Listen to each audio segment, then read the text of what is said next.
Thank you for joining me for another edition of Joy News Prime here on Joy News on Multi TV. It is still the most comprehensive 2 hours of television news in Ghana. Coming up, President Mahama assures workers of aluminium smelter Valco that they will soon have enough electricity so they could resume full operations. Finance Minister Setekwe confirms claims by MPP Vice Presidential candidate Dr. Mamadou Bawumia about the transfer of some government funds from the central bank to a commercial bank, but denies any wrongdoing in the transaction.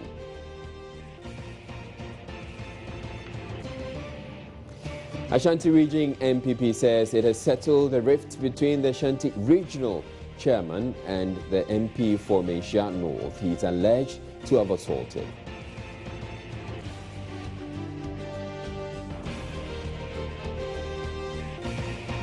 And coming up in business, power generating firms in the country that depend heavily on gas for their operations start receiving supplies from their troubled gas processing plant. And also in the bulletin, 24-year-old paralyzed after he was hit by a bullet from the gun of a policeman for no apparent reason, still waiting for compensation due him. There's also sports, entertainment, international news, and Joy News Interactive. My name is Israel Ai, and the bulletin is available across Europe on ABN television. Stay tuned.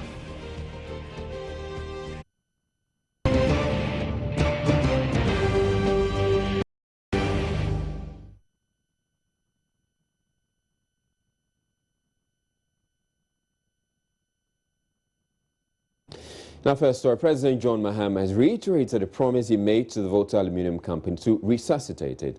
The aluminium smelter has been a pale shadow of itself in the last few years due to lack of electricity to power its operations. President Mahama, who was addressing the workers on a visit to the Tema Industrial Enclave, assured the company will soon have enough electricity to get back on its feet. Balco and the shipyard and dry dock, we must bring these assets back to their glory day. I was here 13 months ago, and this is the next time I've come here. We've discussed with your management. We've been going through a power crisis. Happily, we can see light at the end of it. And that as soon as we are able to have sufficient redundancy in the system, Valco should be one of the first enterprises to benefit from any extra power that we are able to get. Yes, Valco formed the justification for the building of the Akosombo Dam. And so, if we are able to put in more thermal power, then we must make that thermal power available for residential use and also for businesses. But then for industry, we must create a combination of thermal and hydro that makes it affordable enough for industries like Valco to be able to operate. And so we're in touch with your management, and we are continuing to monitor the situation. Happily, we have enough thermal assets now. It's only an issue of the fuel. As a result of the shutdown of the FPSO, a Mary plant that runs on gas had to go down, but I'm happy to say that it has come back up. We're looking to shift TAPCO and TICO back onto gas if the gas is sufficient.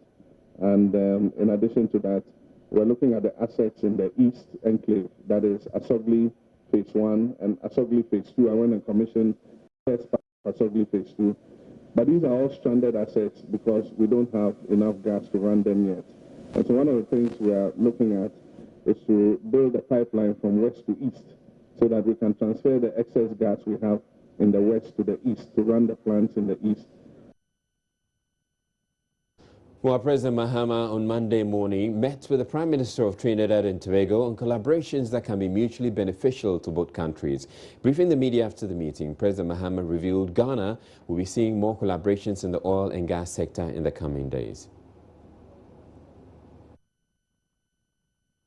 Incidentally, we had begun discussions on, activating that particular project, and so I think Mr. Prime Minister's visit is very timely.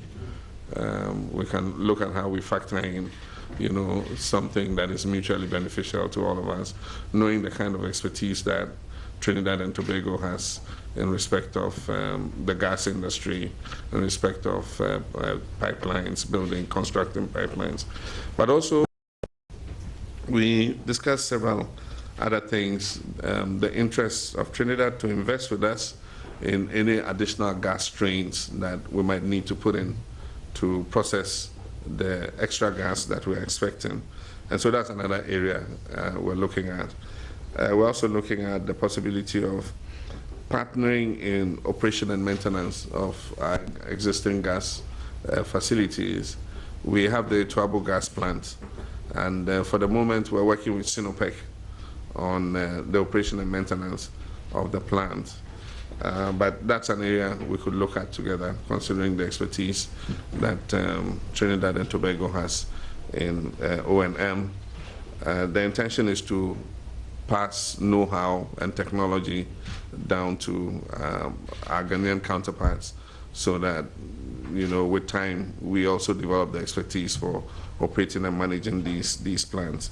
So that's another area that we looked at. We also looked at the possibility of a downstream petrochemical industry that is creating an industrial park and servicing it and attracting, top-class investments in production of urea and fertilizers. The Prime Minister of Trinidad and Tobago, Keith Rowley, on his part, says there is urgency for the collaboration to take off and yield fruits for both countries. But what is in front of us, as outlined by the President, is a very real possibility of us doing these things for our mutual benefit and seeing our economies grow on the basis of these initiatives. And there's a kind of urgency on the part of some of them, and we think the pathway is very clear. On the way here, I stopped off in Washington to see the people at the IDB, and they too are very keen to encourage this kind of cooperation, not just for the sake of Ghana and Trinidad and Tobago's interests, but as to demonstrate a model of cooperation between countries like ours, which can be held out to the wider international community. And they're eager to solve one of the problems that might have arisen, as His Excellency outlined the things that we want to do. And that is, how are these things to be funded? Because these are not insignificant economic endeavors, and it usually takes money to make any of these things come into reality. But the money is there, and we've already had some preliminary discussions about the role of the Inter-American Development Bank and the African Development Bank and the private sector in Ghana and in Trinidad and Tobago coming together to make these initiatives reality. It sounds like a large basket of activity, but it's quite possible that we could prioritize them and get more than one going at the same time, because the gas pipeline is something that will serve Ghana immediately. Trinidad and Tobago is in a position to provide the technical and other expertise immediately. We are small and we have limited resources, but in the areas where we have resources, which is the 100 years or more of experience and experienced personnel, we can bring that to bear on these projects immediately. You're larger in Ghana and you have the resource base, but in terms of dealing with some of the third parties, you are in your infancy, while Trinidad and Tobago would have been through at least some secondary and tertiary aspects of these things. So there's tremendous benefit to be had if we do these things together. And it is my expectation that this visit is not just a courtesy call, that our technical people would extract from this ether specific projects to solve specific problems in Ghana and in Trinidad and Tobago. We're taking a break on Joy News Prime. We'll be back in a bit. Please stay tuned.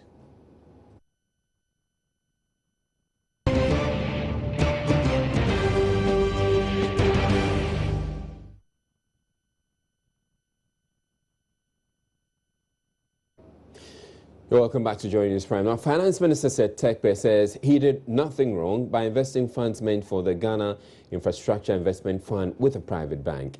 The minister's response follows claims by a former Deputy Governor of the Bank of Ghana, Dr. Mahamudu Bawumia, that government erred in pursuing that direction. That former Deputy Governor is also the NPP Vice Presidential candidate of the New Patriotic Party. He was speaking at the Accra Polytechnic last week. Let's hear what he had to say. This government allocated, transferred the $250 million from the Bank of Ghana to an account for the Ghana Infrastructure Investment Fund at a private bank. They moved the money from the Bank of Ghana to a private bank. And it's just amazing. But what is most amazing is that now the Ghana Infrastructure Investment Fund has now turned around to buy treasury bills with this money. They've now turned around to use this money to lend to government. Can you imagine what is happening? That I go and borrow money, I come and I give it to you, and you now tend to lend the money to me again. I'm paying interest for the money I borrowed outside to give to you, and I'm now paying interest to you for lending me my own money. Finance Minister Tekpe, however, says that transaction is not out of place. The press conference by the finance minister was to react to comments made by Dr. Mahamudu Bawumia that it has invested funds meant for the Ghana Infrastructure Investment Funds with a private bank. The government's attention has been drawn to a statement by Dr. Bawumia, the running mate. As I indicated, the government is diverting 250 million of the 1 billion euro bond that was issued and meant for the Ghana Infrastructure Investment Fund. We wish to state also that he made allegations that the fund was not in operation, and therefore the movement of the funds was somehow inappropriate. We wish to state unequivocally that the statement is factually wrong, is technically deficient, and gives a wrong impression to both the Ghanaian public as well as to our international investors and development partners. But Finance Minister Tekpe says his actions were guided by the country's laws on investment of some state funds. He adds that it makes sense to invest these funds, make some extra money for the state. The fund is mandated by Section 3 of the law to invest in, purchase, maintain, and realize any investments of any kind. It's important to note that the fund is required to invest up to 90% of its resources in only commercially viable projects with positive returns. So it's established as a market instrument. Suspended New Patriotic Party Chairman Paul Afoku's regular appearances in the media to court public support for what he believes is the injustice done him through his suspension may be over, at least for now. This is because the Human Rights Court has begun hearings after the completion of pre-trial proceedings. Joining us is Raymond Akwa was in court and filed this report.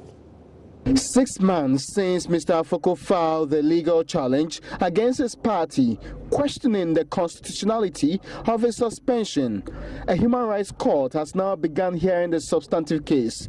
Lead lawyer for the NPP, Godfrey Dame, sought a gag order in the case between the NPP and Mr. Afoku.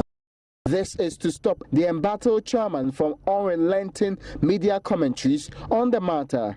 Mr. Dame criticized Mr. Afoku of seeking to prosecute his case against the party in the media space. After the court failed to grant that order, Mr. Afoku promised to update the media after each court day But apparently taking a cue from the standing embargo on commenting on cases before courts, he decided to avoid the microphones today.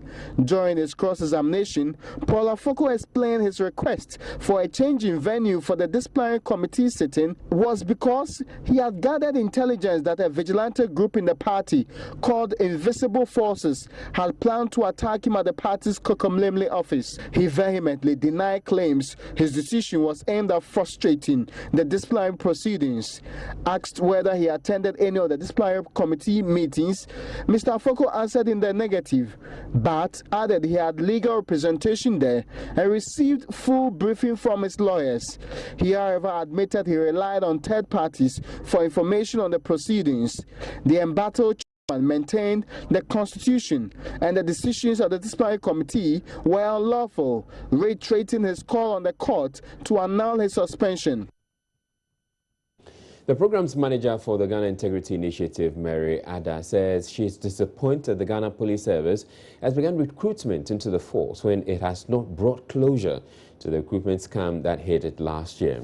Speaking on Newsdesk earlier, she demanded the police service expedite action and bring closure to the issue and the damage done to the credibility of the service rather than embark on another recruitment exercise.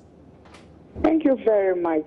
This is very unfortunate from where we stand. Why are we saying this? We expect total transparency and accountability from people who are put in charge of affairs and institutions to run the affairs of those institutions. Unfortunately, we have had a very terrible situation just over a year ago, and that situation has not been addressed. To the best of my knowledge, if there have been any resolution, we would have heard of them. And so the least we expect is that we find an amicable conclusion to the situation. Up to date, some people were interdicted. What has happened to that? Are we saying that we do not need to resolve that issue before we progress to another? If that is the way we are working, I heard the police person talking about e-recruitment. Is it foolproof? No, that is not it. We need to know the end of the other issue so that the recommendations that are picked from there would be implemented to help ensure that there is minimal space for anybody to indulge in such behaviors in future. Unfortunately, we do not have any recommendations we are working with. This issue is still pending. And so why are we rushing to do new recruitment when we have not finished addressing the issue at stake? No, we can't be satisfied. And I believe from your questioning, your line of questioning, it shows very clearly that you as well are not satisfied. And that would represent the generality of the people of Ghana. But the Ghana Police Service says it will soon bring closure to the COP Patrick Timbila police recruitment scam case. Speaking earlier on Newsdesk, Director of Police Public Affairs Superintendent Sylvester Arthur said the outcome of the case is expected to be determined in the coming weeks, seeing that the trial process has been almost exhausted. The matter that has come and is still under handling or under treatment, if I can so put it, puts a stop to life. Life must go on, assuming that somebody commits a murder and the preliminary investigations have been conducted. But as yet, we haven't got a perpetrator. We don't say that we wait till the perpetrator is got or is found and dealt with before we proceed with the barrier right. This is not a similar situation. The police has put an advert in public domain. Go and take graphic or times and look at the various processes that we have spelled out in the advert. Somebody is alleged to have committed recruitment fraud. The matter is under investigation. It doesn't mean that we can never conduct recruitments again. We can do recruitments. At least by the day, we keep on putting some stringent measures in place. We keep on improving our methods of our methods of recruitment. The first time, the one that occasioned the scam, it was a pure scam. There wasn't any recruitment in the first place, for which reason somebody exploited the loopholes in the recruitment. It was a pure recruitment scam right from the scratch to the point it got. Now we are doing official recruitment. The fact that we haven't finished resolving that one does not mean that we cannot go on and do recruitment the right way. This time around, quite apart from what used to be the case in the past, police is doing recruitment via the email. We have put measures in place to check any abuse of the process. So, any reason why, because we have not finished resolving that one, we cannot do recruitment. The NPP Volta Regional Chairman Peter Amewu has given the Inspector General of Police a 2-week ultimatum to investigate an alleged assault incident on him at Metri Kasa in the Akachi North district of the Volta region. According to him, Superintendent Theodore Klomenu hit his left arm with the barrel of a gun while he was trying to take pictures of him in the process of moving a biometric voter registration kit from an original registration center at Metri Kasa to a community in Togo. Speaking at a news conference on Monday in Home, Amewu, who narrated the ordeal to pressmen, said he has suffered a swelling arm as a result of the assault, for which he received treatment at to Regional Hospital. He however wants the IGP to come clear on whoever authorized the police officer to relocate the registration kit, since the police officer told him he was acting on orders from above. Told me was that he doesn't report to me and he takes directives from above. Taking directives from above, the leader or the head of the police service would only be that person, and that is why I'm saying that the IGP need to intervene in this case. Is he taking directive from the IGP? Is it the IGP directing him to do that? So wherever he's taking his directive from to carry registration equipment into his vehicle, he needs to come clear on that issue and explain to Ghanaians. So what exactly is the Regional Crime Office investigating? The Regional Crime Office currently at Matrikasa. We are just returning from Matrikasa. So they went and picked information from the people who were at the scene during the incident. So they are currently at Matrikasa. So they are investigating the movement of the BVR equipment. Precisely. And as I speak now, I do not have my mobile phone. The mobile phone I use in taking the pictures has been taken away from me. So I have no idea where my mobile phone is currently. Because you see, the behavior doesn't look like a trained police people. They wouldn't do that. It is only in the Stone Age that people would behave like that. And knowing the Ghanaian police, I doubt they could do that.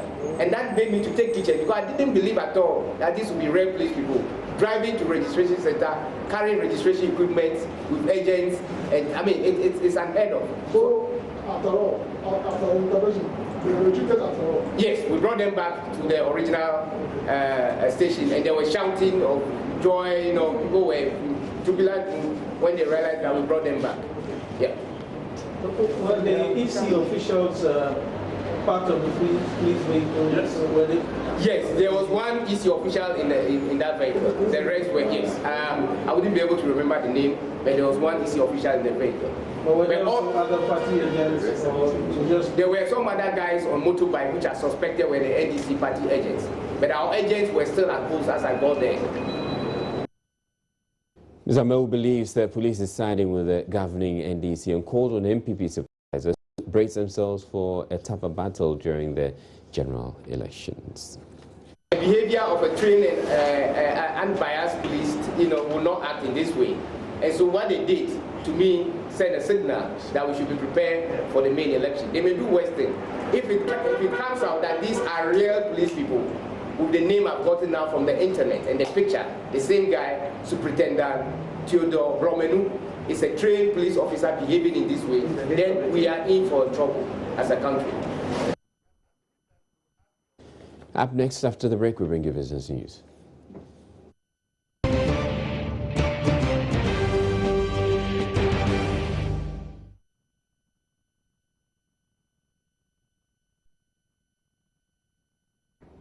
All right, time for business now, and apparently there's some relief coming in the energy sector. Yes, with the resumption of gas supply from the Jubilee field to Atwabo. Right. It is now time for Ghana Gas to do its work, and it certainly has started doing its work. Okay.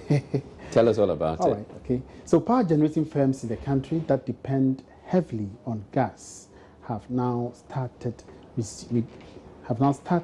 operations, receiving supplies from their Trouble Gas Processing Plant. Joy Business gathers that supplies started last week. Gas supplies to the VRA and their Mary plant was cut some 3 weeks ago of the shutdown of the Jubilee FPSO. The development nearly led to the worsening power supply in the country. Alfred Obami speaks for the Ghana National Gas Company. We're releasing gas to the VRA, which is our main downstream offtaker in terms of the use of gas for power generation. Yes. Are the volumes enough for you to be constantly supplying VRA? Because we understand from Tallow that they are not producing enough barrels of crude because of the challenge with the FPSO. Yes, as a result of the challenge they are having on the FPSO, they are certainly not what they were given us before the challenge came. So you can see that there's a reduction in production, and as a result, it affects us. We also would have to receive less volumes than we were getting. And we'll certainly be giving the VRA less volumes than they were getting. We currently, however, giving them 40 million standard cubic feet of gas a day, as I speak. That this is enough to meet their daily requirements, looking at what they require from you previously? Well, at least it's what we have and what we're giving them. And I'm sure that they would certainly welcome it because they can use that to at least start up the Mary plant, which runs only on gas and without us operating as a result of the failure of the challenges the FPSO had. They certainly want to also be able to operate. So it's what we have and what we're giving them. I believe that it's certainly an improvement than what we actually even anticipated to have, which is about 20 million standard cubic feet of gas. So it's an improvement. It may not be the best in terms of what the projected at the end of the beginning of the year was, but it's certainly a better improvement than what we had also anticipated. So we'll take it like that. As to whether it meets their needs or not, I think that the VRA can best speak to that. All right, now to the downstream sector, and the Chamber of Bulk Oil Distributors has indicated it is taking steps to settle debts owed banks in the country. This comes as debts plus the upcoming November elections have been singled out as the biggest threats to the growth of the financial sector this year. The distributors are currently owing a number of commercial banks millions of Ghana cedis as a result of government's failure to settle debts accrued from subsidies on petroleum products, a situation said to be impacting negatively on the solvency of the banks. Speaking with Joy Business, Chief Executive Officer of the Chamber of Bulk Distributors, Senya Hosi, said an audit of the entire debt is at the advanced stage. It's a major problem and it poses a major financial risk, which I do agree. But the process is ongoing. The audit has been commissioned for us to establish the exact sum for some of the debt. Others are also being looked at. Government is trying to look at to fund the entire debt so we can help insulate the financial sector from the potential risk that our debt poses. It's a function of the legacy problems from the pre-price liberalization era and the debts that are accumulated from then and its consequent implications. Are we very close to clearing it, or we are still far away? I can't say we are necessarily close or that far away. I think it's a process, so one step at a time. One thing we should also remember is that government is quite heavy into other things right now, so the wheels of government will not just stop to address everything that has to do with us in one go. So it's one step at a time. You know, the fund is in town, and the fund hopefully will be out of town or complete its mission on the 11th of May thereabouts. After that, I'm sure the process will pick up. Now, Joy Businesses checks at the Agbogbloshie market here in Accra have revealed the cost of gari, cassava dough, and of course your favorite fufu, all cassava-related products, have all gone up. This is said to be largely attributed to a shortfall in the supply of cassava. The situation has become dire, compelling many cassava traders to give a second thought whether they could stay in business. Etonam Sei has more in this report. In Ghana, Cassava has almost become a delicacy in various households who use the crop for various consumables. In past times, cassava was almost flooding the markets at a reduced cost. However, in recent weeks, the cost has recorded high prices on some markets. This part of the Agbogloshi market is where the cassava traders ply their trade. Mame Yakunedu is a trader. Banche no mo de bapa ya haya ton ade pa na fie we eja na hihye ye no amemfo ni nyina hihye. We get our supply from Esikumodo Bimbrakwa, Asante Achim and Bunahafo. However, supply has been bad for the past 4 weeks. Just after the Christmas season last year, most farms in our supply areas got burnt, coupled with bad rains. The situation is dire. 1.1, 1.2. 800, 700. Naturally, consumers bear the brunt of such shortfalls. What's 1.2? A bag which used to cost 50 Ghana cedis is now going for 120 cedis. We are praying to God for rains. The effect of the shortfall in cassava supply is evident not only in its sales, but also through the sale of some byproducts like cassava dough and gari.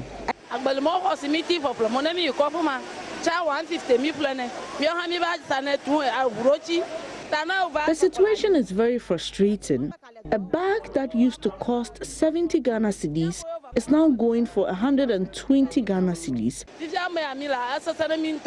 Here at the Agbogloshi market is noted for gari business. The story is no different. Well, what about the price of a bowl of your favorite fufu? Consumers say the size is shrinking while the price keeps soaring. Manager of the popular heavy do chop bar at Kukmale, Sister Ama, explains further.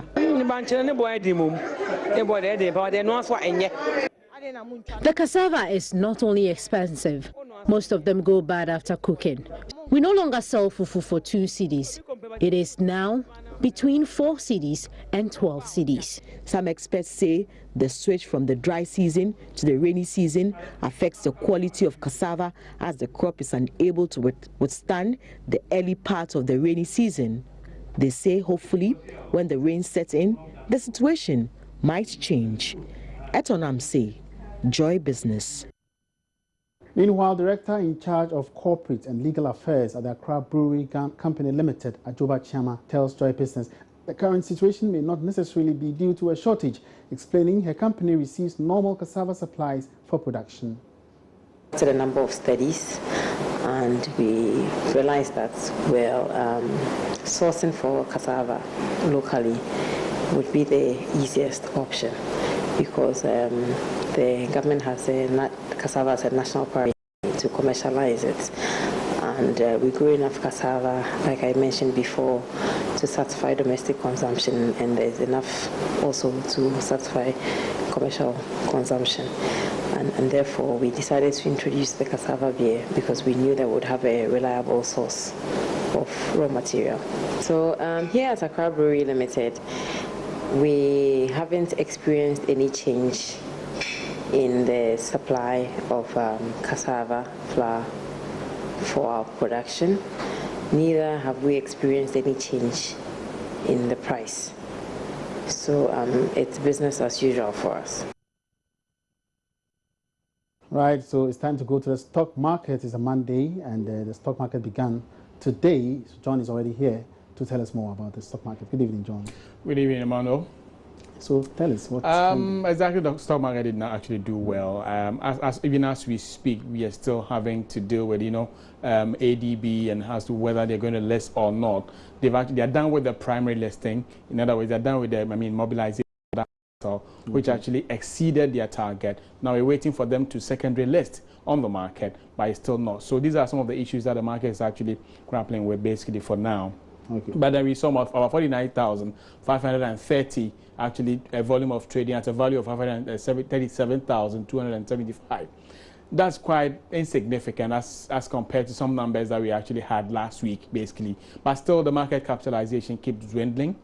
but even though it's quite better as compared to last week as well. But then one difficulty that we're having is that now, there's this story actually going around that the Fed is likely to actually increase their rate, and that impression is also giving investors that confidence that no, then if that's the case, then they can also withdraw their money from here in Ghana to invest in a high-yielding environment such as the U.S. and those dollar-based economies. That's exactly one of the reasons why the market is not actually doing well. So basically, the CI is, as we speak, standing around 9.71. That's a composite index. That's how much you would lose or gain in the event you had actually invested your money in all the market, in all the portfolios in the market. That's exactly it. But then if you had actually concentrated your money in financial equities, then you'd be almost doing around negative 12%. So as a time, Carl Bank actually returned to 2 pesos. ETI, that's EcoBank Transnational Incorporated, the parent company of EcoBank, also returned a peso to close around 17 pesos. Standard Chartered Bank lost 11 pesos, and Total also lost 60 pesos. That's quite significant loss there for investors of Total. So that's exactly how the market actually looked at. These were the major movers. Apart from that, we had other ones, but they were not strong enough to actually move the market, basically. But there's some kind of development actually happening on the international scene where crude oil could not really maintain that 47 or 48 momentum it gathered some weeks back. Now it's selling around $43.56 after losing $1.82 basically. So it's gradually going down. I don't know whether our system is actually going to also adjust itself by reducing export prices. We are also waiting to actually find out that, because as it started hitting about 46, they were thinking of actually increasing prices. So as it's actually dropping, we would want to also find out whether they're going to actually do that. It's about demand and supply, and as to how the international market actually do go. So that's how basically it is. And then on the currency market, something is also happening. The currency is still not stable. For the past, I think, two weeks, the cedi has been unstable against the US dollar for almost about 4 or 5 days trending. The cedi has been losing to the United States dollar, and in a very huge volume, basically, at a very, not that significant, but then you can see some marginal movement, but it's been quite sustained. But against the British pound, they've been able to, the cedi has been able to sustain that momentum after gaining to it, but still lost to the euro, the Chinese yuan. But the CFA, against the CFA, it's actually holding it on over that period. So I think that is actually the reason why. But then there's a strong confidence, the fact that Chinese numbers will be released somewhere next week, and that is coming. Mostly when their industrial numbers are released and they are quite positive, it has some influence on the market, which is also pushing this. So basically, some dynamics are playing on the Ghanaian market, irrespective of how insignificant our volumes are. We are waiting to see exactly how it pans out. In the event it does happen that these things are actually, then serious, the Ghana's economy or Ghana's market is going to suffer the more. All right, thank you very much. That will be it for tonight. Thanks so much for your company, and do join us for more business news updates. For more business, or you can also log on to www.myjoyonline.com/business. More news coming up. Don't go away yet.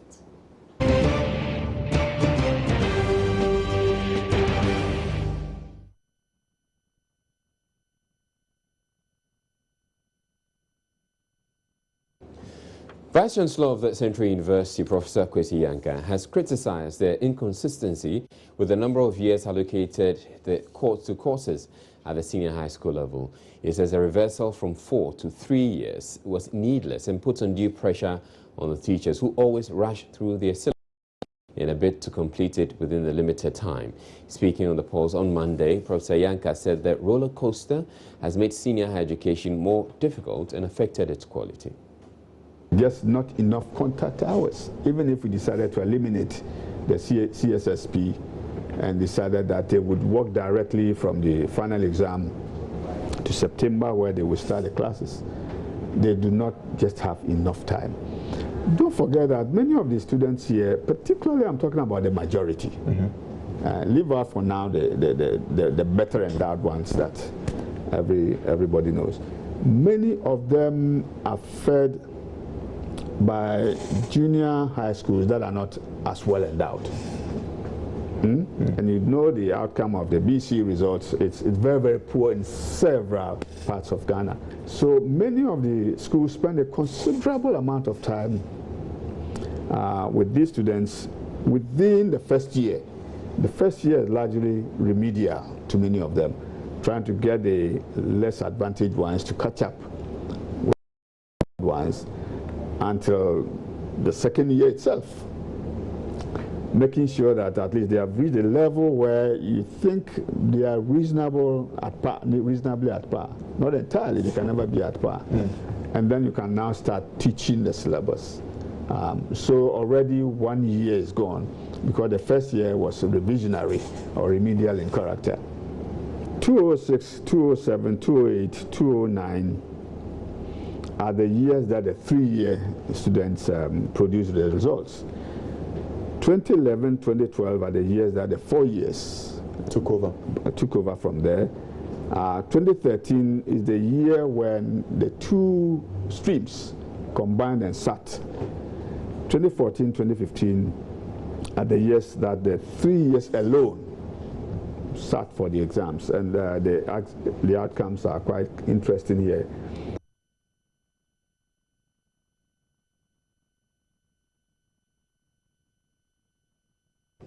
Mental illness and psychiatric conditions can take many forms. Inpatient facilities will often have a mix of patients who have sought treatment and those that have been forcibly committed by family or law enforcement. Some psychiatric nurse practitioners as well as other mental health workers have acknowledged the difficulty in working with patients who have not sought treatment for themselves and who may indeed not want to be treated.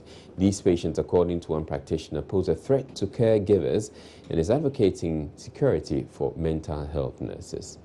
Is that for nurses, they really leave nurses need a lot of protection, because depending on what the patient's diagnosis is, it is very important that you give the nurses protection to the point where, in my experience, when you have a certain patient that has a tendency to attack, you know, it is very important that the facility provides even security guards for them to go into the patient. Sometimes patients are in isolation because of how violent they are. So it's very, very important that you have somebody that escorts the nurse to go in and take care of the patients.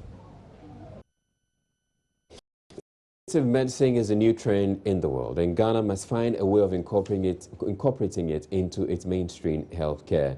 Founder of the Holy Trinity Medical Center, Dr. Felix Anya, who gives this advice, says employing just orthodox or scientific health care is not enough to give patients complete healing. The Holy Trinity Medical Center, founded in the late 1980s, started with 5 staff members but has increased to 301 and 44 medical doctors. Over the years, it has won many awards, becoming one of the foremost private healthcare facilities in the country. Speaking to Joy News exclusively at the 11th anniversary of the Holy Trinity Health Farm and Spa, Dr. Anya says the core value of the center has been to help the needy and console those in distress. A passion to achieve higher standards has been one of its key values as well. Many hospitals being built these days have areas where you can relax, green areas, waterfalls, natural vegetation, flowers and areas, you know.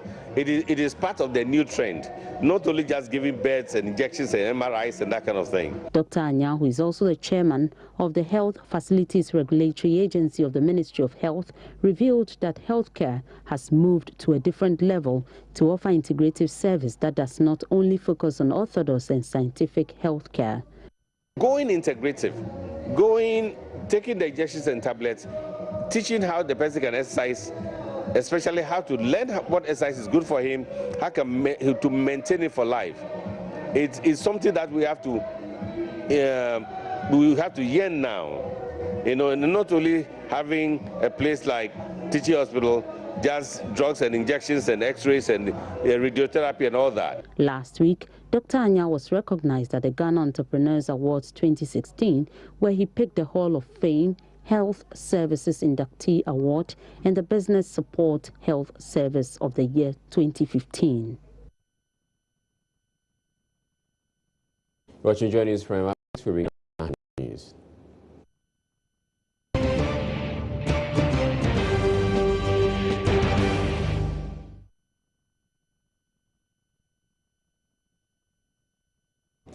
Right, you're watching Joy News Prime. Aisha is now here to tell us what's coming up on Joy News Interactive. Good evening to Aisha. Of course, you know when I'm here, a lot of things will happen. Oh yeah, I know.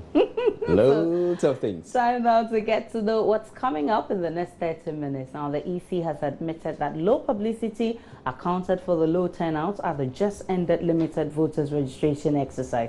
So, is this a justification to ask for an extension of the exercise? I think education and also creating awareness to Ghanaians and telling them to understand the need why people need to be registered and exercise a franchise coming 2016. The VGMA came off this weekend with EL emerging the man of the night. What do you make of that event?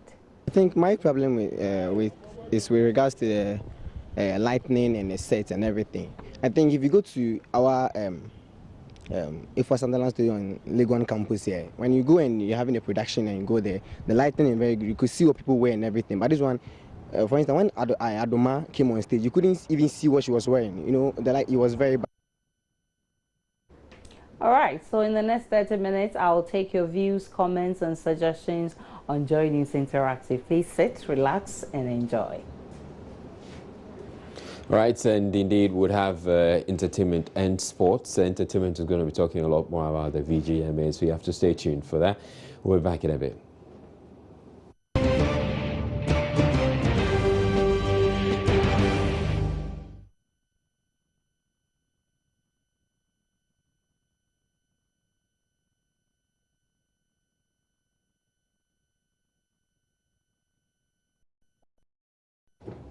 Watching Joy News Prime Time now for a recap of our top stories. President Mahama has assured workers of aluminium smelter Valco that they will soon have enough electricity so they could resume full operations. Finance Minister said Tekpe has confirmed claims by MPP Vice Presidential candidate Mamadou Bawumia about the transfer of some government funds from the central bank to a commercial bank, but denies any wrongdoing in the transaction. Power generating firms in the country that depend heavily on gas for their operations have started receiving supplies from the Tobago gas processing plant.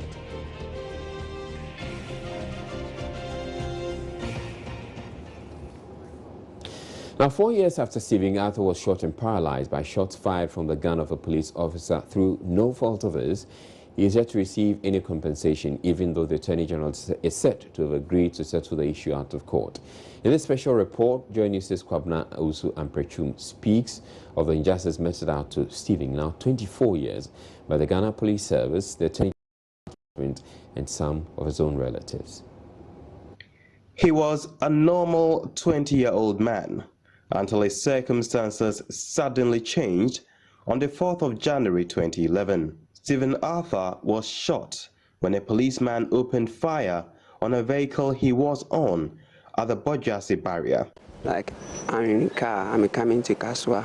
So when we reached the barrier, the policeman stopped the car, and one came to the car and asked the driver that he should give him a Christmas gift. When the driver gave him a 10 cedi, and the other policeman holding a gun sitting down on the chair came to the driver and asked the driver that what is going on between he and the Kori. That's why the Kori has come and collect money from him. So it became exchange of the two policemen, and the one collect the money said that the driver should go forward so that he can park where and come and rest into the other Kori. So when the driver moved the car, we heard names our back. What are you doing? Stop that, stop that. When I realized he has shot and some of the bullet has passed through the boot and hit my back. And that was the end of Stephen's life as he knew it. He had been shot in the spine through no fault of his and for absolutely no reason, and paralyzed. He was rushed to the Kolebu Teaching Hospital. That time I was coma, so when I came out again, I opened my eye, I saw that they have operated me and I can't do anything. I can't raise my leg. I asked the doctor, like he said, a gun hits my spine, so now I have paralyzed. I can't walk again. I was so sad, so I cried. I cried a lot. Stephen, an orphan, had to take care of his own medical bills at Kolebu during the entire treatment. The policeman who shot him also walked free until a law firm introduced him by the hospital stepped in. When I'm Kolebu, no policeman came and pay anything for me. When I discharged from Kolebu and I went home, one man and one of my brother, they wrote a letter to police headquarters. So a policeman called Reverend Apebeni came to my house at Bojuase and they took me to police hospital. The policeman was arrested and an investigation was conducted by the Police, Intelligence and Professional Standards Bureau, PIPS. According to the report released on the 18th of May 2011, the policeman, number 40675, Constable Stephen Frimpong, discharged 3 bullets into the vehicle through the rear screen, hitting all 3 occupants. Stephen sustained gunshot wounds from the back, which penetrated through the stomach. The report comments, there was no reasonable defense whatsoever to fire at the moving vehicle. It proceeds, and I quote, to say that Constable Stephen Frimpong's conduct is not only unprofessional but also criminal is an understatement. To find out what happened to the policeman after the report, I went to the Director of Police Public Relations, Superintendent Sefasatha. I'm told the PIPS forwarded their report, but as we speak, the police officer has absconded.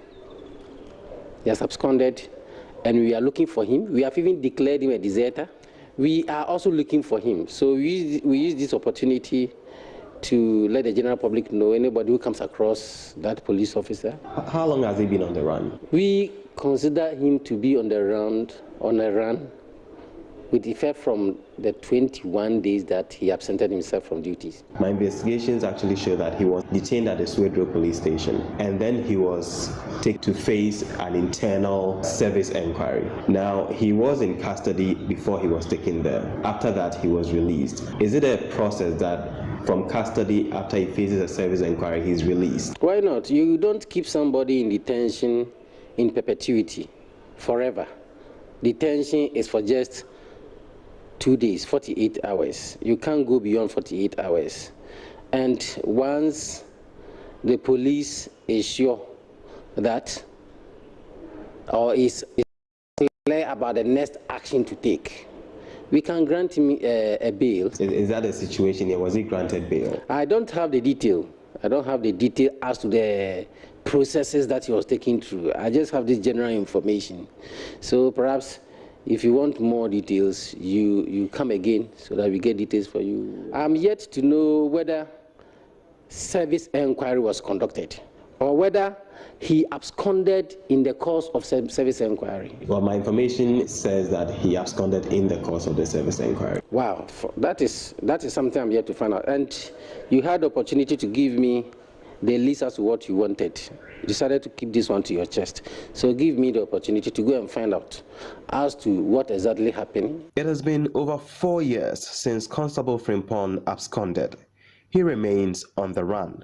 Superintendent Sefasatha says to mitigate Stephen's circumstances, the police put in place some interventions. The police took up the medical care, and so he was being catered for at the police hospital.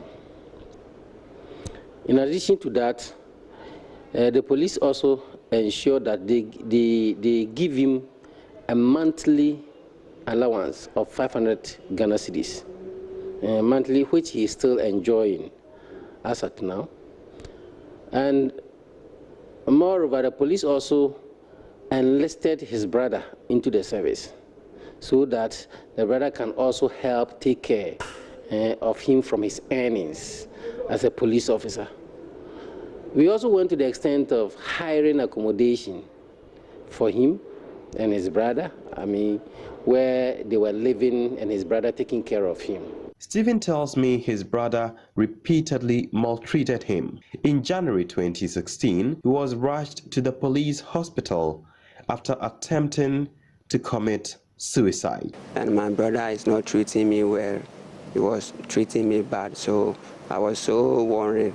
So I'm feeling hungry. It didn't even fetch me water to clean myself, and I doubt myself that to me. So I decided to take some poison to poison myself, and I think that's what, when I took the doctor, my stomach became extended, so they took me to the hospital again. So now I'm in the hospital again. After years of pushing the police service to go beyond their intervention and compensate Stephen, the law firm he met at Kolebu sued the police through the Attorney General. Here's an insider at the firm who spoke with me on condition of anonymity. Normally under procedure, you cannot sue the police service directly, but we did write letters to them, and none of the letters were responded. Now the process is that you file a notice of intention to sue, which we did sometime in 2012. The Attorney General's office naturally would not respond in writing.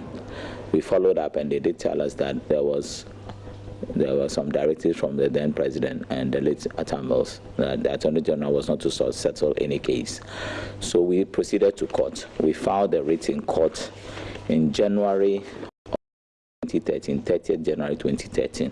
So they filed an appearance on the 7th of February 2013. They did not file anything again. So after about 6 months or so, on the 14th of May 2013, we filed an application for summary judgment. Before we could move that application for summary judgment, which was scheduled for the 28th of May 2013, they came in and filed an affidavit to show cause in opposition to that motion, and that was filed on the 24th of May 2013. So it was at that date they actually pleaded with the court for an out-of-court settlement. The Attorney General requested a medical board to assess his condition to determine the extent of disability for appropriate compensation. A copy of the report completed on the 10th of February 2014 says, among others, Stephen had total paralysis of both lower limbs with muscle power 0, urinary incontinence, hence permanent suprapubic catheter, fecal incontinence, hence he is continuously in diapers, and erectile dysfunction due to the injury. Watching Joy News Prime, we're taking a break. When we come back, we'll bring you entertainment.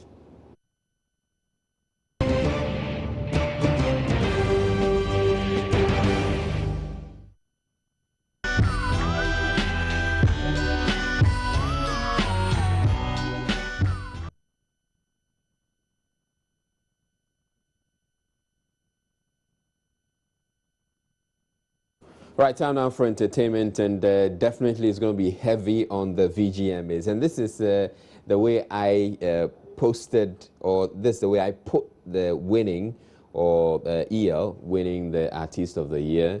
It said, Mina Bopo tells us how Ibi Koko for God. Congrats EL on winning the ultimate VGMAs, hashtag VGMAs 2016 Artist of the Year.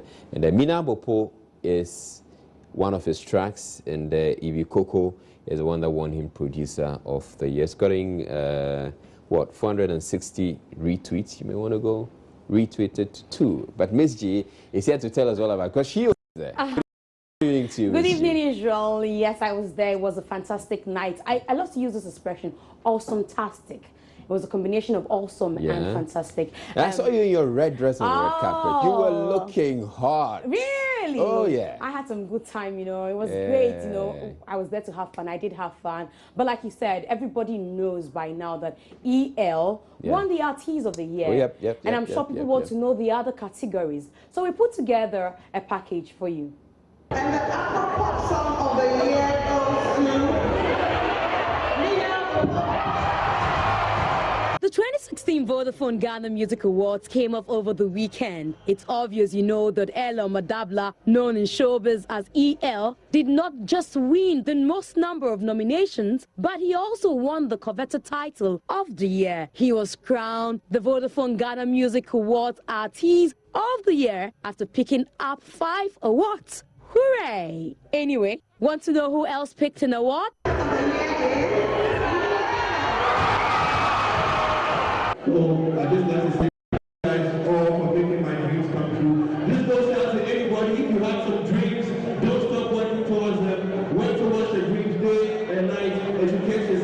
and make your dreams come true. The most popular song of the year went to Mansa by Bisakades.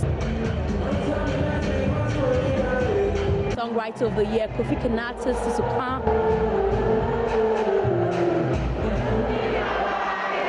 Gospel Song of the Year went to Apostle Nicholas Omania Champon. Reggae Dancehall Song of the Year, Go Higher by Stone Boy. Reggae Dancehall Artist of the Year, Stone Boys Go Higher again.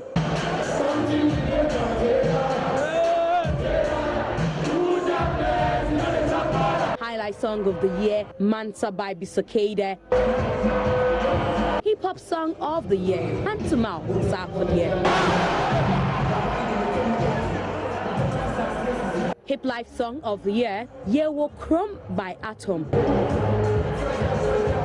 Afro Pop Song of the Year, Mina by EL. Gospel Artist of the Year, SPE Kofi Sapon. High Life Artist of the Year, Bisakade. Hip Life Hip Hop Artist of the Year, EL. Female Vocalist of the Year went to Miss V and Pat Thomas. Picked up the Male Vocalist of the Year. Rapper of the Year went to Sarkodie. Best Collaboration of the Year, Column by VVIP featuring Senna Dagadu. Best Group VVIP Record of the Year, Bra. Sarkodie featuring Pat Thomas. Best New Artist was Kofi Kenata. Album of the Year, Breakthrough by Bisakade. African Artist of the Year went to Starboy Wizkid. Music Producer of the Year, EL with Mina Bopo. Music Video of the Year, Shelele.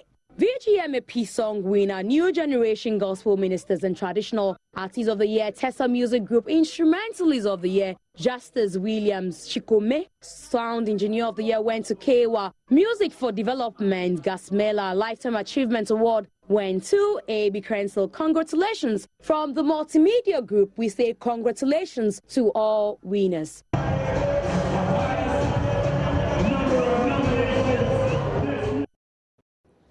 Well, interesting. Very interesting indeed. There's also some controversy. I wouldn't say it's played up that much, but there are people who also feel that probably Bisakade should have won. Yes, a lot of people feel Bisakade should have won, but what does Bisakade himself think? Everybody is excited, and I'm excited as well. I won 4 awards, and I want to thank God in Ghana, you know. And the Artist of the Year went to EL, and all I want to say is congrats. You did a great job. We all did a great job in 2015, you know. And I keep saying this, that always somebody is 1 or 2 steps ahead of you. So better luck next time. Yeah, I'm going to keep doing good music for Ghana. I see one thing you can also rule out is the impact of social media. So whilst they were there at the conference and having all the fun and all the awards, there was so much going on social media. So much commentary on social media. So much so that they had to, people were forced or compelled to come and react to what was going on social media. Exactly. You know, when the pioneers of hip life or high life speak, and they have to come and apologize and say that that was not what I intended to say, you know that social media was at work. But then again, I was expecting Bisakade to acknowledge the fact that I played a role in Mansa, Oh yeah, your Kung Fu dance. Oh, how come I didn't remember? We should have asked him. Oh. Well, I'll look for that. You look for what? You played a part. You're also a pioneer of Bisakade's Mansa song. Let's move on. Okay, so what else is coming out of the video? Kofi Kenata picked up Songwriter of the Year with Susukan. He also picked up the New Art for 2016. Now, you remember that we told you that when he did the Susuka track, he said to us that his father picked up a phone and called him and said for the first time he's done a song that he can identify with. So Ibrahim Bembako asked him whether we should give credit to his father. Here's what he said. I didn't say that. My man head taste. I heard about your head taste. Hip hop still. Hip hop still. No high life. One to be. How does it feel like? Is this something you had dreamt of? Actually, I've worked towards this. Yeah. So you believe you deserve it? Yeah. I wasn't surprised at all. Do you think you deserve only these 2, or you could have won more? I was targeting the best collaboration of the year. At least we should have won that, because listening to the crusade, looking at the crusade, a whole lot of energy and a whole lot of thinking went into the crusade. The crusade should have been recognized at least. Okay, he said something, head taste. Head taste. What does no, how we say etrimude. Oh my God. So is this some Tadi term or something? You know these guys from Tadi, and you know he had the fantastic morning because his people from Efiekuma, you know how he says it, Efiekuma Wayase, they decided to go on a procession to welcome him home. Oh wow. This morning was beautiful. I'll bring you that detail tomorrow. But guess what? Entertainment critics, entertainment video presenters were also there, and here are their reactions. Your artist didn't win anything. How do you feel about it? Oh, we are cool. You're cool? Yeah, we'll be winning next year. You'll be winning next year? Yeah. What do you make of the awards? Oh. Was it fair for you? Oh, it was cool. Was it fair? Yeah, it was fair. Saliman. I am good. I'm thankful that I was here today because this is the first time that justice has been served. EL winning the Artist of the Year. You know, I've been predicting that he will win for a very long time, so I'm glad that he won. I'm so happy. I think it's a good one. I mean, the deserving people picked up awards, and I think at the end of the day, it's about celebrating Ghanaian music. The Artist of the Year, we were thinking that Stoneboy would retain it. Did you think that EL was going to win it? Yeah, that's a lot of things, you know, that happen in awards nights and all. Obviously, you know that when you pick up an award, it means that you need to work extra harder to retain it. Otherwise, you lose it. So it means that someone also did some more work, and so the person had to win it this time around. So, I mean, Stoneboy is a good artist, no two ways about it, but I still have to go to somebody. He'll pick that up award. I mean, congratulations to him. I would say it was beautiful. And I mean, the good thing is that this time, they managed to start earlier than ever. The right people won tonight, you know. Some of the musicians, the artists have worked so hard, and I think he paid off tonight, you know. I'm happy for EL because he has worked so hard and he got the Artist of the Year. The early start of the event and early closure of the event, I had a good time. Apart from that, the presentations were all right. Like last year, we had a lot of speeches on the stage and a lot of people. Were you expecting EL to pick this award, the Artist of the Year? Yes. I mean, for me, every nominee is a winner. My problem with EL's nomination was the Album of the Year. I knew that EL would pick the Album of the Year. I was disappointed. I was highly disappointed that he did not pick that award. You think that Stoneboy didn't work a lot harder to retain his position as the Artist of the Year? Oh, he did very well. He did well. I think that he should have stayed around to maintain that. Unfortunately, he was in and out of town, and so somewhere along the line, he lost touch with his base, but it was okay.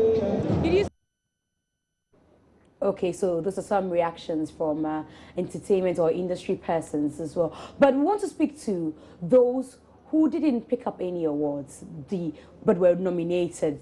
You know, that night, like you said, social media was working. Oh, yeah.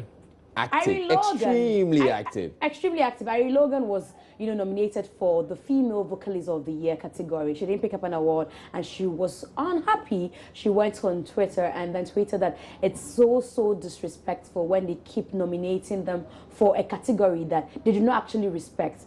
Guess who took that category? Ms. V. A lot of people were not too happy. One of the people who was part of that category was Yaya, and she had this to say, as well as some other people who were disappointed.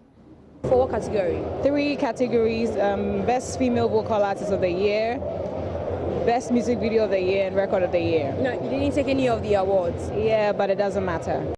The most important thing is we have loyal fans, people that listen to our music, and our music is supposed to send a message. Is it able to achieve that? If it does, then we are winners. But I'm sure when you were coming from home, you came with an expectation. You knew that you were going to pick how many awards? You know, you can expect, but this is Ghana Music Awards. It's normal. I mean, being nominated twice is a plus for us, you understand, because at least they've been able to recognize our work. We think our song Papebi was a very big song that was supposed to get some other nominations.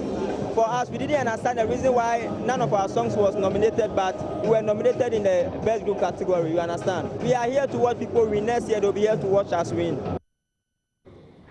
Okay, and talking about those who didn't win anything, there was Weiser. I saw you take a photo with him. Oh, Weiser impressed me. I've always known Weiser to always wear his sagging trousers. On Saturday, he was in white suit. So I called him and said, Charlie, ban wash a photo. Because he's my friend, you know. I was one of the people who granted him his first interview, so we are very cool. So when I saw him, I'm like, really? You could dress this way, maintain this for me. So with him, true. But I had a new friend. And he's a great fan of Kofi Kenyatta. Do you know that one? Oh, no, I don't know. You don't know Kofi Kenyatta? I know Kofi Kenyatta. Okay, so that's my new friend. He talks about Kofi Kenyatta. Everything was fair. Anyone who took that award was fair. He deserved it. Anyone who took that award deserved it. There's no, I mean, Kuru and whatever it is. Okay. Anyone who took the award against VGMA 17 deserved it. Okay, especially Kofi Kenyatta. KK, move, Efekuma, move, Efekuma, what you say? What you say? I tell you, that's my new friend. You know, we're just there. He said, can you interview me? And I was like, okay, let's go ahead. And then he started, you know, and I loved his vibe. And everybody who picked an award was fair. Was fair. Even you were fair. You know, but before I go, something happened that night. Reggie Stone appeared in the control. And before we could get Ralston, he was away. But I got one of his mates or his VVIP fellow, that is the prodigal, and I decided to ask him why. Now he's called Zeal. I said, Zeal, why would Reggie wear this? And that's what he had to say. Things together. You know Reggie, man. You know Reggie. Reggie is Reggie. You know what I mean? I can't really speak for him, but I think he wanted to represent Shatawale, so that's it. Have you done anything together yet? Not yet. Not yet. Something cooking? It's possible. And he was on stage and he gave shout out to yes, to he didn't make any speech. He just said Shatawale. But and he kept referring to the I can imagine, you know, because he wanted to do this, he would have gone to look for, you say, I beg, make you go look for the adult dance. I tell you, he was on point. You know, he actually had it in mind that I'm coming to rep Shatta. You know, Shatta wasn't there, so he had somebody repping him. But there's more on the VGMAs. Talk about fashion, those who won mosquito nets and those who wore the skimpy stuff. Tomorrow I'll bring you all those details. And the interview with Weiser as well, you asked of Weiser, right, and some other people who didn't make it, you know, on the winner list or the winners list. So that's it for entertainment this evening. Okay. Israel, thank you very much. I had a great time at the VGMAs. Well, I could tell you had a good time. I could tell you had a good time. And sure, there's more to come from the VGMAs from Miss G. That's tomorrow, so do stay tuned for that. But up next, we have Gary Smith, who's coming through with sport.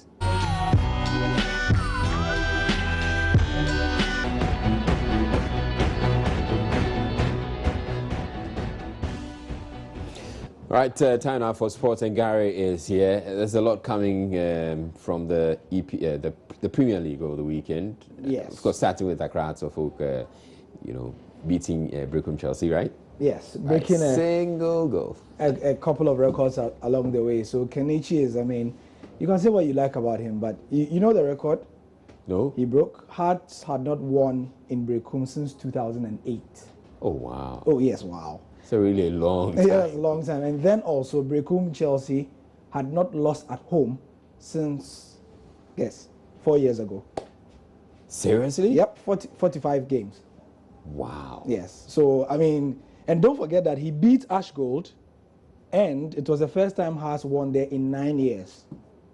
Kenichi. We the fans. We the fans. You see, they can't sack him. And the thing is, again, it was a huge crowd in Brecum, like big. So, yeah. Right. Give it to us. Right. So, yeah, I'm going to give it to you. Speaking of Hearts of Oak, today is an inauspicious day. If you go back 15 years to the history of the club, together with Asante Kotoko, it's that time that we mark the departure from earth of the more than 120 people who perished at the Accra Stadium disaster. One question that has been asked year on year is, what has happened to the children and especially the spouses of those who passed away? Today, Christopher Annan, the secretary of the May 9 Disaster Trust Fund, tells us that 77 children of the victims are now in school. To manage the Accra Sports Stadium Disaster Fund for the benefit of the education of the children of school-going age of the deceased victims. Let us note, children of the victims of school-going age, not homekeeping or wives or husbands. This was to be right through pre-nursery to senior high school and its equivalent levels, provided, however, that in case of senior high school education, poor academic performance by the child does not deny him or her admission to any of the courses preferred by the child and offered in the school of his choice. The board has been able to carry out this mandate to date, with some of the beneficiaries having tertiary education. Tertiary education was not part of the mandate, but the board, realizing the potential of some of the children, decided to give necessary support to the few who qualify to proceed further after senior high school.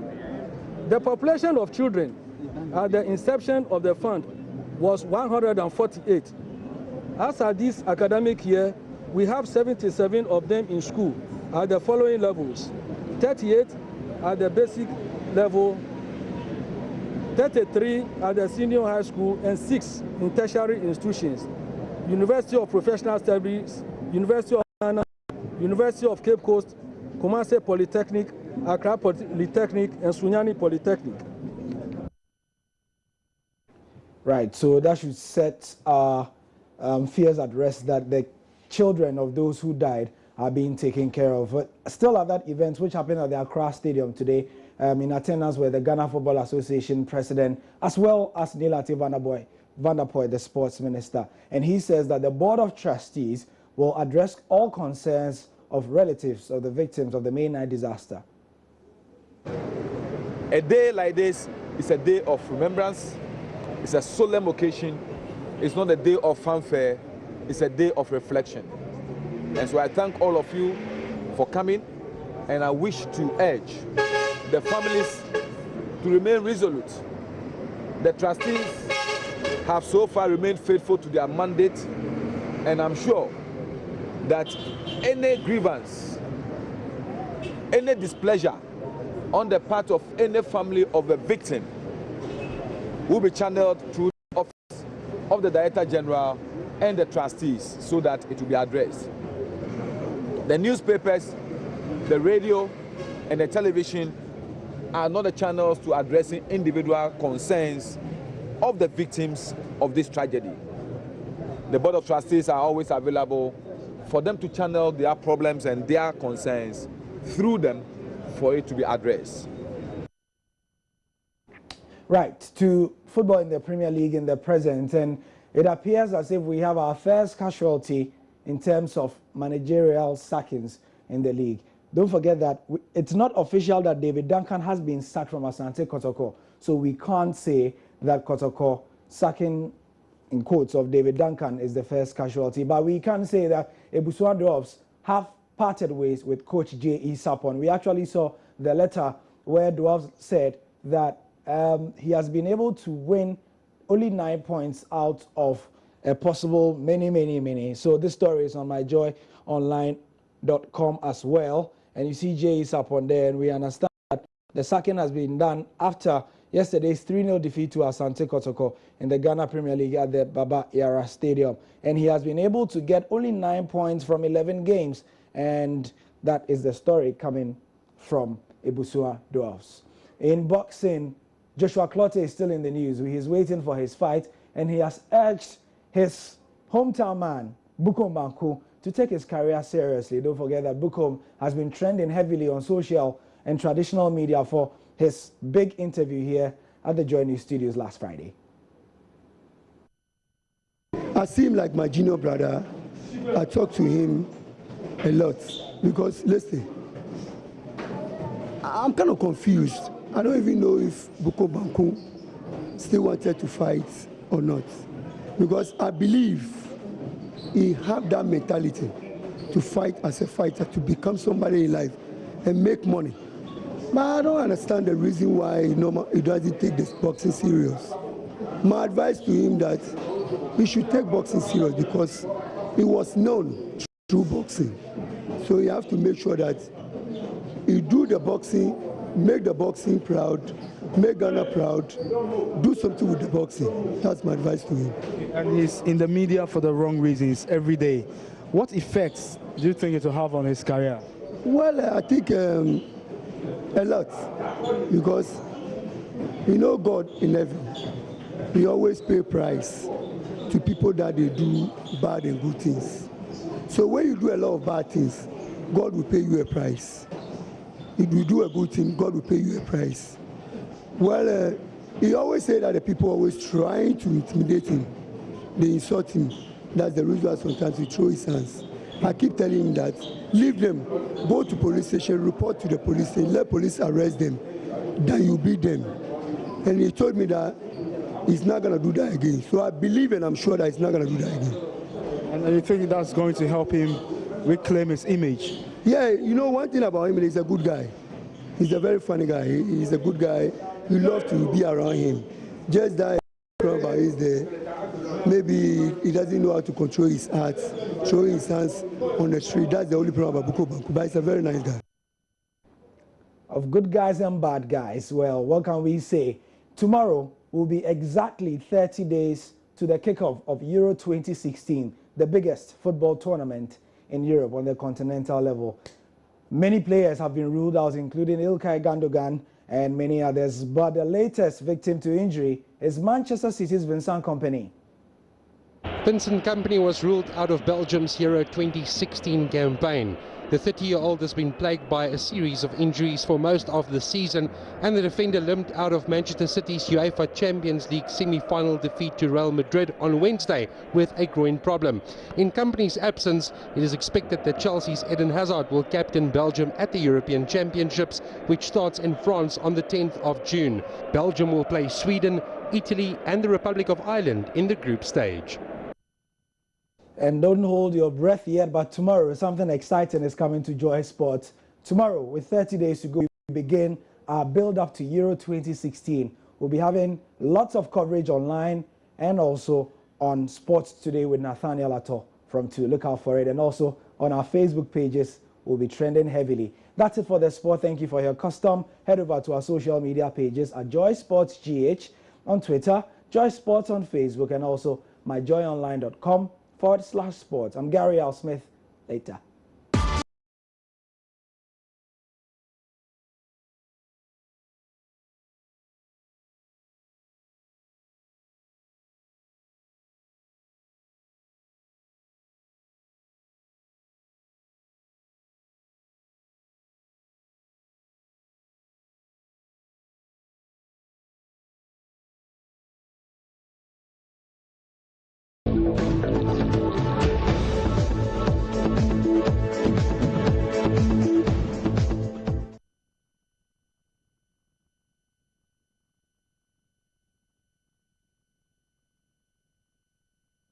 Right, time to get interactive, and there's been a number of tweets that have come through that I'd like to share them with you. There was one particular one that I like. All right, so Al-Hassan Ahmed just posted a tweet. It was after seeing the story of the 24-year-old boy who was shot by the police officer. It says, living on a prayer, join news on TV. Please warn us before showing such images. I do apologize. Yes, indeed, we should have told you about that, and so we're sorry. Aisha is here, and she's going to be taking us through a lot more of the tweets and social media comments. Right, so it's time to get interactive. Get your phones, tablets, and all the gadgets. Let's get talking. You can join the conversation through our Facebook page, facebook.com/joynews-on-TV, on Twitter at Joy News on TV, and on WhatsApp. The number is 0560-800,000. 0560-800,000. Please send your name and location when sending the message, and please don't call. Now, you remember Joy News' earlier interview with the Electoral Commission, where way before the limited voters registration exercise, where they admitted that there was low publicity for the exercise. Good. So as the exercise ended on Sunday with so many people not registered and the fact that the numbers were not encouraging at the centers, some people feel that it is a justification to ask for an extension of the exercise. So we asked whether the public has a case in calling for an extension of the limited voter registration exercise. These are your views.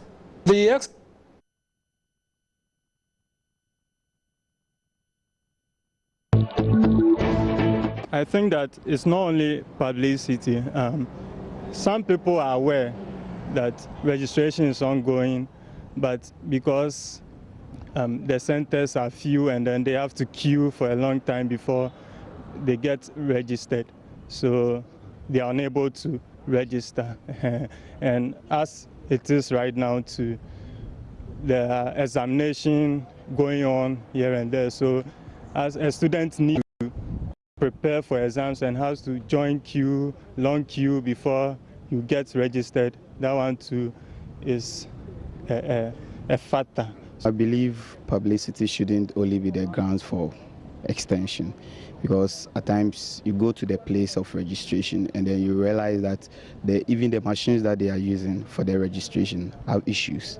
So at the course of the day, if today we are to register about 30 people, because we encountered issues with the machines, at the course of the day, only 10 or 15 people will be able to register. I think education and also creating awareness to Ghanaians and telling them to understand the need why people need to be registered and exercise a franchise coming 2016. You can't go to a campus like University of Ghana campus where you have like a lot of people just turning 18, because if you are looking at people turning 18, that is where you really find them.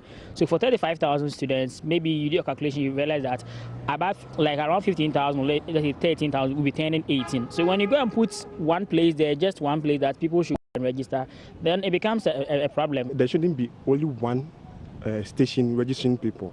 There should be at least, let's say, 5 or 4 people, 4 stations registering people, so that it will limit the number of people joining a queue. Well, the conversation didn't end there. On Facebook and on WhatsApp, there are some other messages coming. Israel, what do we have on Facebook? All right, so we have Awi says, Mugabe was right when he said the only warning Africans take seriously is low battery. Shouldn't be extended. If you having, is a go hug a transformer. Oh no, don't tell people to go hug transformers. And Katie Wonder says no extension, please. Shift Mano says it will be good. It will be a good idea if the extension will come on, because most of the students couldn't register. Mama Ba says these are the. Oh no, you don't use such words. Pan-African Kwame says, can't we see the enormous amount involved in elections? Ghana must be a non-partisan state. And Prosper says, even if the EC extends the exercise to 1 month, people will still wait for the last to do the registration. We must change our attitude else. And Alu says, why should the EC even have to limit its registrations to only 5 days? Can I get any reasons behind that? In fact, they did it for 10 days. So it was in 2 phases, 5 days first, and then they had the second phase of 5 days as well. Oh, on WhatsApp, a lot of the messages are coming here on WhatsApp. Let me see this one, who says the restriction needs to be extended simply because the efficiency of many machines are low and many people could not register. This is from Constant. You send that message from Kita. Lucy Jones from Tema says, if the utmost reason of the limited registration exercise is to get qualified Ghanaians to register, then why should the EC take pleasure in sacking our limited qualified people to register?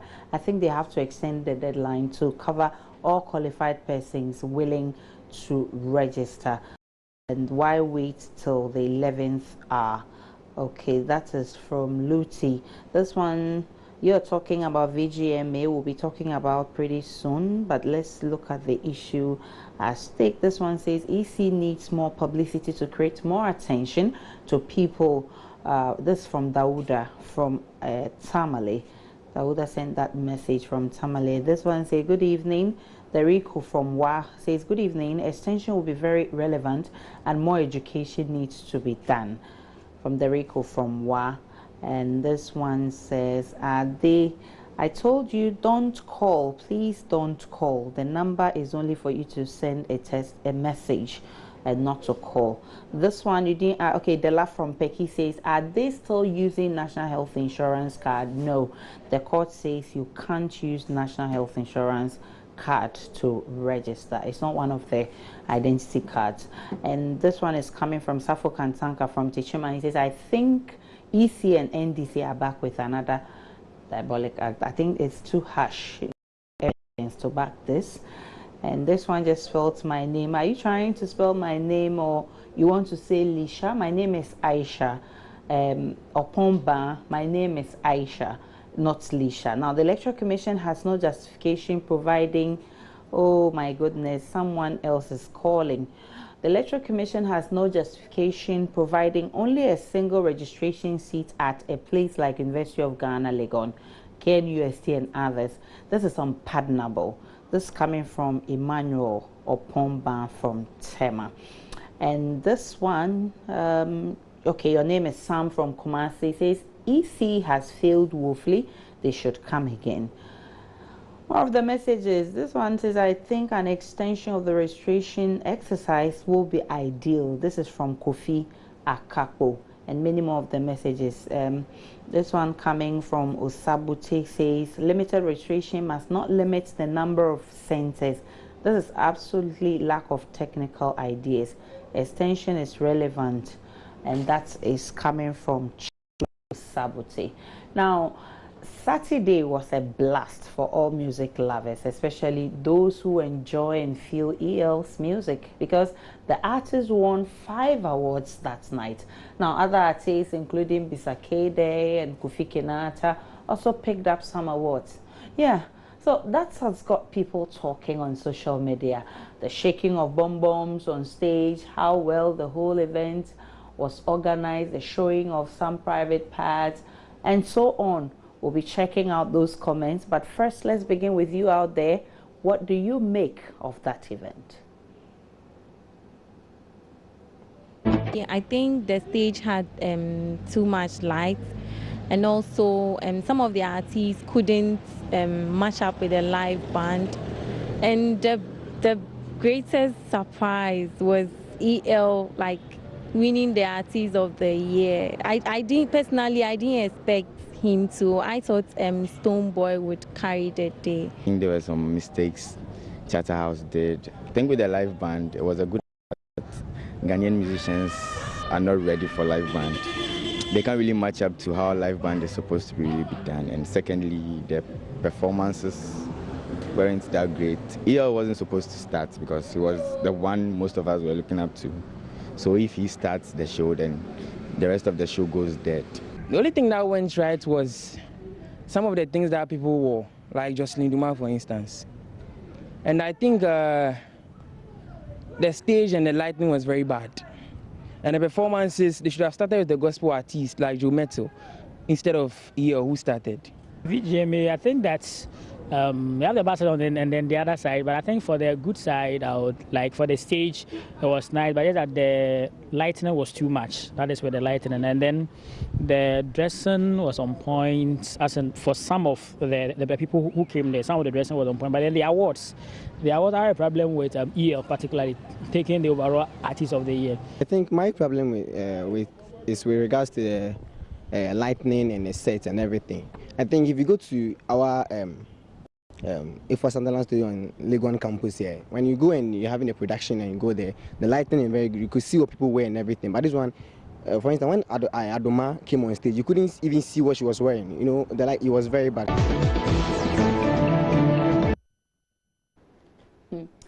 Well, so we have some other messages coming on social media. We have some on Facebook and on WhatsApp.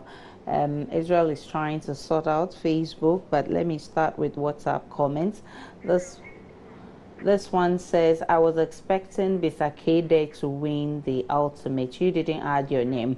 Well, this one says, it was good though. but the lighting system was just too much. The winner was supposed to be the last person to perform. Anyway, it was great. This is coming from Martina, and this one says, I was expecting, okay, so you just added your name, Kinsuza. EL was great with the choir and swept the awards. As for the slim girl that wore that yellow dress, you didn't add your name. Next time, please add your name to the message. Let's look at Paddy. Paddy says Paddy should have taken the hip hop song of the year. This is coming from Shaibu from West Legon. We'll take a break on Journey's Interactive. We'll be back more.